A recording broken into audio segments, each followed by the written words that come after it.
समुद्रस्य हिमाद्रेश्चैव दक्षिणः वर्षं तद्भारतं नाम भारतीयस्य संततिः। मैं भारत हूं। विश्व के पटल पर मेरे भी हस्ताक्षर हैं। अलग अलग धर्मों, जातियों और संस्कृतियों को एक सूत्र में जोड़कर चलना मेरा स्वभाव भी है और मर्यादा भी। मैं विश्व में अलग हूं, विशेष हूं, विशाल हूं। विश्व ने मेरे अंदर समाहित विशेषताओं को स्वीकारा है और सिर्फ स्वीकारा ही नहीं है, उन्हें अपनाकर, उनका अनुसरण करके उनसे लाभ भी उठाया है। मुझे विशेष बनाती है मेरी सोच, मेरा व्यवहार, मेरा आधार और मेरा आध्यात्म। मुझे विशेष बनाती है मेरी शाखाएं, मेरे राज्य। इन राज्यों की अपनी आध्यात्मिक सांस्कृतिक विरासतें मुझे अलंकृत करती हैं, श्रृंगारित करती हैं। ये सभी राज्य मेरे अंग हैं, मेरे पुत्र हैं। इन्हीं पुत्रों में मेरा एक विशेष पुत्र है, उत्तराखंड।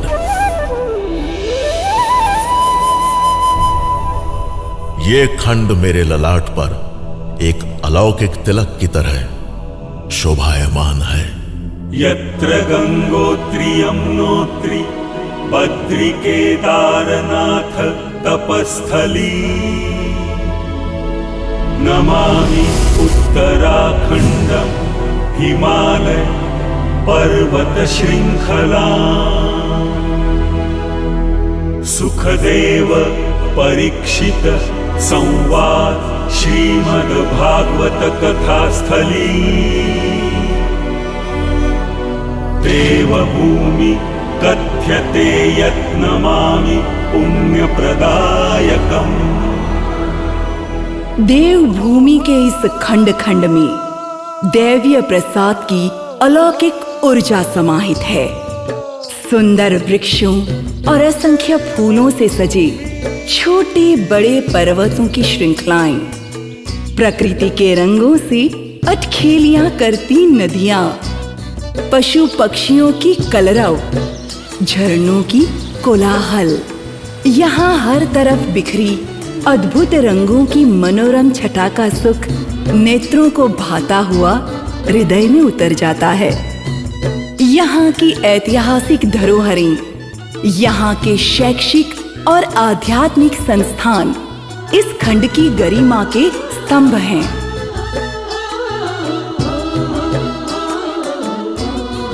यहाँ है एशिया में अपनी खास पहचान रखने वाला फॉरेस्ट रिसर्च इंस्टीट्यूट, हरिद्वार में स्थित गुरुकुल कांगड़ी विश्वविद्यालय। यहाँ की वैदिक और वैज्ञानिक शिक्षा पद्धति ने पूरे विश्व को प्रभावित किया है। यहाँ रुड़की का IIT कॉलेज एशिया का सबसे प्रतिष्ठित और पुराना कॉलेज है।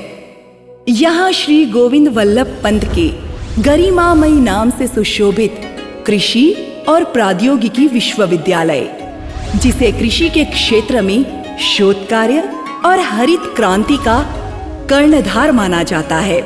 फूलों से सजे इन विद्यालयों के प्रांगण और इनमें देश विदेश के विद्यार्थियों की टोलियां एक साथ कई भाषाओं और संस्कृतियों का मिलन यहाँ के वातावरण में अनोखा अद्भुत रंग घोल देता है। यहाँ प्रकृति ने अपने सौंदर्य के रंगों को तरीके से सजा रखा है। यहाँ है प्रकृति की संपदाओं से सजे गंगोत्री, नंदा देवी, पंचाचुली, बद्रीनाथ, केदारनाथ जैसे 171 पर्वतों की श्रृंखलाएं। इन पर्वतों की संपदाओं का संरक्षण करती यहाँ की हेमवती, भागीरथी, जानवी, अलकनंदा जैसी छोटी बड़ी नदियाँ। यहाँ है पतितगामिनी, मोक्षदायिनी, सरस सलील गंगा। यहाँ है लिलियम, सौसुरिया, बचनाग, मोरिना जैसे फूलों की असंख्य प्रजातियां। यहाँ है सुंदर वृक्ष वाला फूल बुरांश। इस फूल को यहाँ राज्य पुष्प माना जाता है। यहीं खिलता है वेदों और शास्त्रों में वर्णित देव पुष्प ब्रह्म कमल।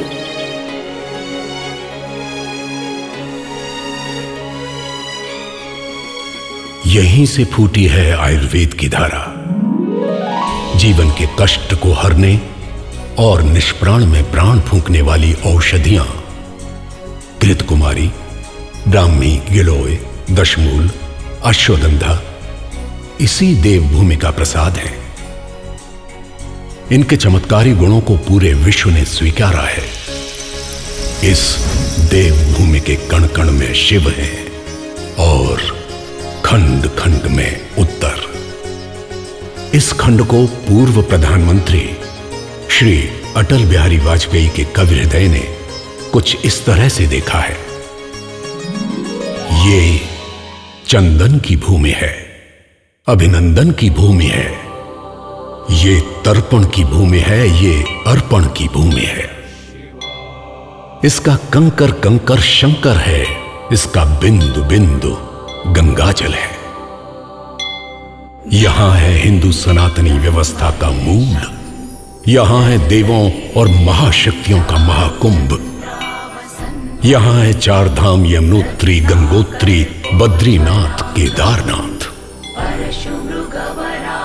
इन देवस्थलों के दर्शन, पूजा, आराधना, अनुष्ठान जीवन को मूल सुख आनंद से जोड़ देते हैं। इन देवस्थलों की अपनी पौराणिक मान्यताएं हैं और इन्हीं मान्यताओं से जुड़ी है श्रद्धालुओं की आस्था।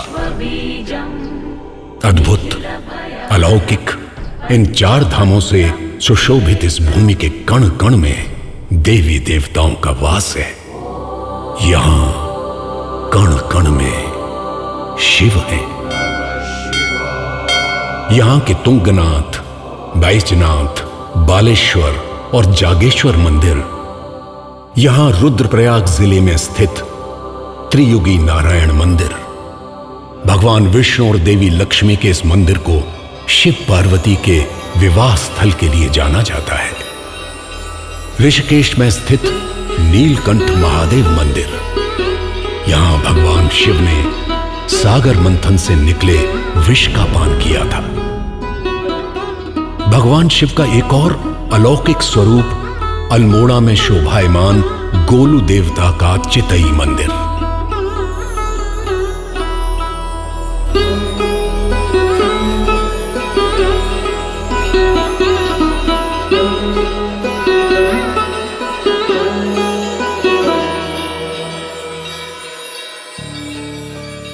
इन देवस्थलों के प्रताप के साथ साथ ये भूमि शक्ति पीठ महादेवियों की दिव्य ज्योतियों से भी फलीभूत है। यहाँ हैं सुरा देवी, संतला देवी, कसार देवी। यहाँ हैं उद्धम सिंह नगर में स्वर्ण निर्मित प्रतिमा वाला बाल सुंदरी देवी का मंदिर। यहाँ अलकनंदा नदी के तट पर मां धारी देवी की ज्योति प्रज्वलित है। यहाँ है पूर्णागिरि मंदिर और सुरखंडा देवी का मंदिर। मां सती को समर्पित नैनी झील का नैना देवी मंदिर और हरिद्वार में सुशोभित मनसा देवी मंदिर।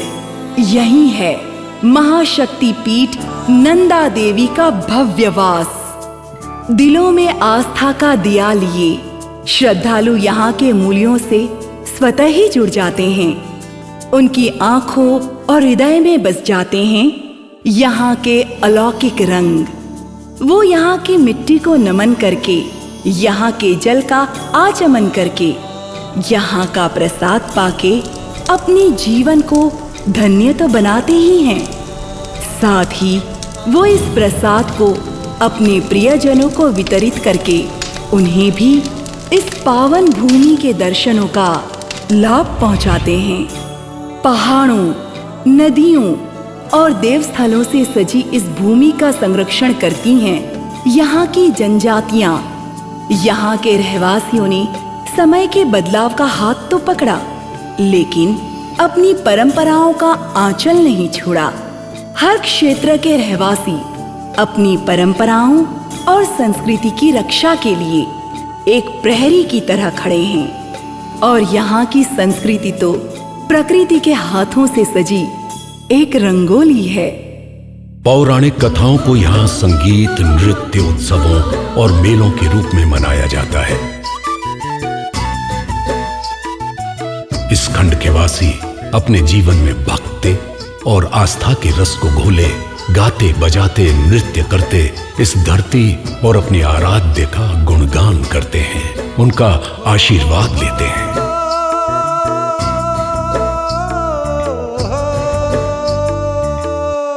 यहाँ के आध्यात्मिक भव्य मेलों में दो विशेष मेले, मां नंदा देवी का वार्षिक जात और राज जात मेला। वार्षिक जात हर वर्ष होता है और राज जात 12 वर्षों में। इस खंड के इतिहास की बात करें तो इसने बदलाव के कई पड़ाव देखे, कई युग देखे। पौराणिक इतिहास के अनुसार इस खंड के प्रारंभिक युग में सिद्ध, गंधर्व, यक्ष, किन्नर, हूण, शक, नाग जनजातियां थीं जिनके राजा कुबेर थे।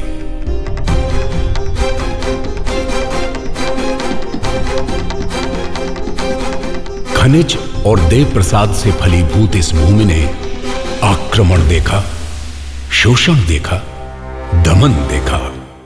लंबे वर्षों तक ये भूमि गोरखा शासन के अधीन रही।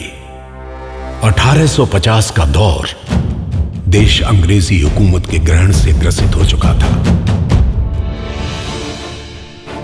ईस्ट इंडिया कंपनी की शक्ल में आए अंग्रेज अपने काले साम्राज्य के विस्तार में लगे थे। प्राकृतिक धरोहरों और संसाधनों से फलीभूत ये भूमि अंग्रेजों की कुदृष्टि से कैसे बच सकती थी? अंग्रेज अपने दमनकारी तरीके से गोरखाओं को यहां से उखाड़कर अपनी हुकूमत के खूंटे गाड़ने में लग गए। भूमि गोरखाओं की पकड़ से छूटी और अंग्रेजों की नजर में चढ़ गई। आनंद से जीने वाला सीधा सरल पहाड़ों का जीवन नई मुश्किलों और चुनौतियों से घिर गया। जहां हर तरफ पशु, पक्षी और स्नेहमयी नदियों की किलकारियां, मंत्रोच्चार, घड़ियाल, मृदंग और शंख गूंजते थे,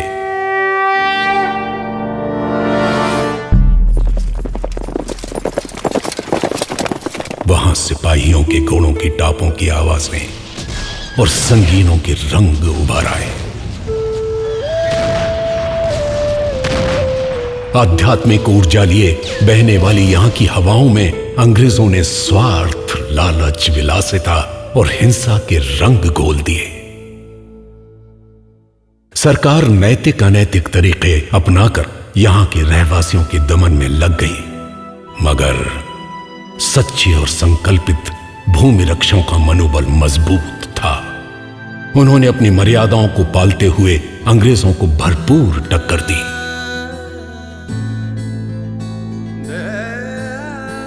आंदोलन, सभाएं, विरोध प्रदर्शन शुरू हो गए। अब जरूरी बन पड़ा था कि सभी जाति, समाज संगठित होकर लड़े। भारतीय मूल व्यवस्था में बटे समाज को एकजुट करना बड़ी चुनौती थी। इस चुनौती को स्वीकारा स्वामी दयानंद सरस्वती जी ने। उनकी राष्ट्रीय चेतना यात्रा इस प्रयास में कारगर साबित हुई। 1905 में अल्मोड़ा के मंदिर में हुई विशाल सभा ने क्रांति की धारा को और तेजी दी।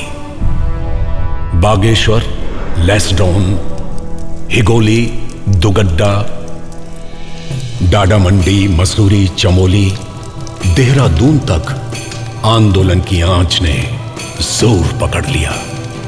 एक तरफ विरोध बढ़ रहे थे, दूसरी तरफ सरकार का दमन। राष्ट्र धर्म की बात करना राजद्रोह माना जाने लगा। वंदे मातरम गाने वालों को दंडित किया जाने लगा। अंग्रेजों के इस कायराना दुस्साहस के जवाब में यहीं के हरिराम त्रिपाठी जी ने वंदे मातरम को कुमायूनी में अनुवादित कर इन शब्दों से जनमानस को जोड़ा। फिर तो यहां के आंदोलन राष्ट्रीय धाराओं में जुड़ने लगे। बनारस में हुए कांग्रेस के महाअधिवेशन में हरगोविंद पंत, मुकुंदी लाल, गोविंद वल्लभ पंत और बद्री दत्त पांडे ने हिस्सा लिया। गांधी जी के नमक सत्याग्रह आंदोलन में भी इस खंड की बड़ी भूमिका रही। उनकी साबरमती से दांडी तक की यात्रा में मजबूत भूमिका निभाने वाले ज्योतिराम कांडपाल, भैरव दत्त जोशी और खड़क बहादुर इसी भूमि से थे। आंदोलनकारियों के उत्साह और तरीकों ने अंग्रेजों को विचलित कर दिया और उन्होंने कई स्वतंत्रता सेनानियों को नैनीताल में फांसी पर लटका दिया। 5 सितंबर 1942 का काला दिन। खुमाद में शांतिपूर्ण तरीके से आंदोलन कर रहे लोगों पर अंग्रेजों ने अंधाधुंध गोलियां चलवाई। इस गोलीबारी में बहादुर सिंह, चूड़ामणि और 2 सगे भाई गंगाराम और खीमदेव शहीद हुए। इस घटना ने भूमिपुत्रों का आक्रोश बढ़ा दिया। फिर सबके मन में अंग्रेजों को यहां से उखाड़ फेंकने का संकल्प और गाढ़ा हो गया। इसके बाद तो क्रांति की लड़ाई की किताब में इस भूमि की शौर्य गाथाओं, त्याग और बलिदान के पन्ने दर पन्ने जुड़ते गए। इसी भूमि से हैं लेफ्टिनेंट ज्ञान Singh, major Chandra Singh Garhwali, major Somnath Sharma, brigadier Surendra Singh पैवार, दरबार सिंह नेगी, गब्बर सिंह नेगी, और यहीं से हैं मातृभूमि पर अपने प्राण निछावर करने वाले महायोद्धा राइफलमैन जसवंत सिंह रावत। बाबा जसवंत सिंह रावत के नाम से जाने जाने वाले इस महायोद्धा की समाधि स्थल जवानों के लिए प्रेरणा का मंदिर बना हुआ है। भारतीय सेना के कुमाऊं, गढ़वाल और गोरखा रेजिमेंट युद्ध की कुशलता और अदम्य साहस के लिए अपनी खास जगह रखते हैं। सेना का हर 5वां जवान इसी भूमि से है। यही वो भूमि है जहां एक स्त्री अपने पति के बलिदान के दुख को संभालते हुए अपने बच्चे को देश की रक्षा के लिए तैयार करती है।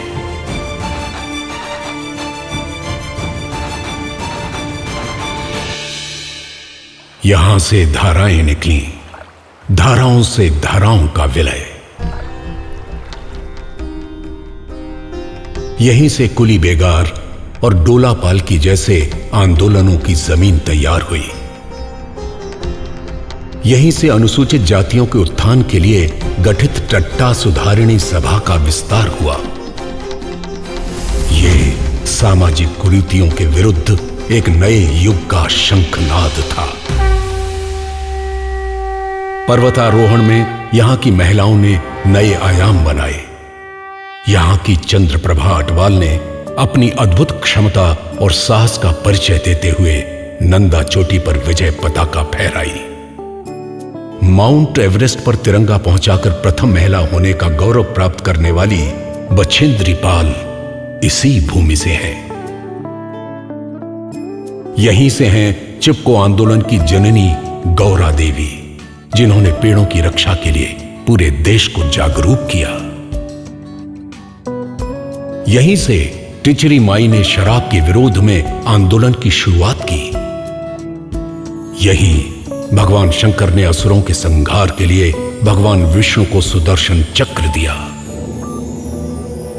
यही है वो संजीवनी बूटी जिसने लक्ष्मण के प्राण बचाए। यही आदि शंकराचार्य 32 वर्ष की आयु में समाधि में लीन हुए। यहां है विष्णु प्रयाग, सोन प्रयाग, कर्ण प्रयाग, रुद्र प्रयाग, देव प्रयाग नाम के पंच प्रयाग, जिनके जल स्पर्श से ही जीवन धन्य हो जाता है। सनातनी धर्म के होने वाले 4 कुंभों में से एक कुंभ हरिद्वार में होता है। यहीं से आर्य समाज के विस्तार की धाराएं फूटी हैं। यही है सिख धर्म का महातीर्थ हेमकुंड साहिब। यहां देव प्रवास है, सिद्ध पीठ है, दिव्य ज्योतियां हैं। यहां उद्गम है, प्रारंभ है, तप है, प्रायश्चित है, मुक्ति है, मोक्ष है।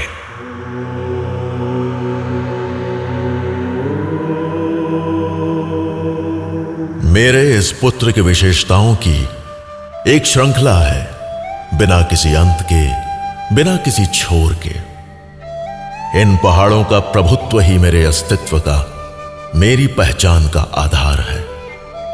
और पहाड़ी कहे जाने वाले इस खंड के रहवासी इस भूमि के उपासक हैं, रक्षक हैं। यहां के रास्ते जितने टेढ़े मेढ़े हैं, उतने ही साधारण और सरल यहां के लोग। यहां मुश्किलें हैं, संघर्ष है, विपदाएं हैं, मगर जीवन है यहां पर। यहां अक्सर बादल फट जाते हैं और सब बहा कर ले जाते हैं। यहां की नदियां आवेग में आकर सब कुछ समेत ले जाती हैं। सब बिखर जाता है, उखड़ जाता है, उजड़ जाता है, फिर बनता है, फिर सजता है, फिर संवरता है। यह सब यहां होता रहता है, मगर यहां के लोगों की मन से बंधी आस्था की डोर नहीं टूटती। जिन पहाड़ों, जिन नदियों ने इनके घर का तिनका उजाड़ दिया, वो मन में श्रद्धा और आस्था लिए उन्हीं नदियों, उन्हीं पहाड़ों को नमन करते हैं, पूजते हैं। यह है यहां के रहवासियों का अंतर्मन, उनका स्वभाव। इस खंड ने पुत्र की तरह मेरे स्वरूप को सजाया, संवारा और संरक्षित किया, और पिता की तरह हृदय में स्नेह लिए सुरक्षा कवच बनकर मुझे सुरक्षित किया, मुझे गरिमा और महिमा मंडित करके पूरे विश्व में मेरा विस्तार किया। धन्य है ये भूमि जिसे गंगा ने उद्गम के लिए चुना। धन्य है ये भूमि जिसे देवों ने अपने प्रवास के लिए चुना।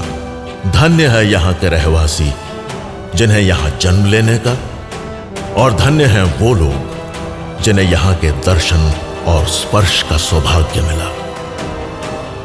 धन्य हूं मैं कि मुझे इस खंड से पिता और पुत्र दोनों स्वरूपों का गौरव प्राप्त हुआ।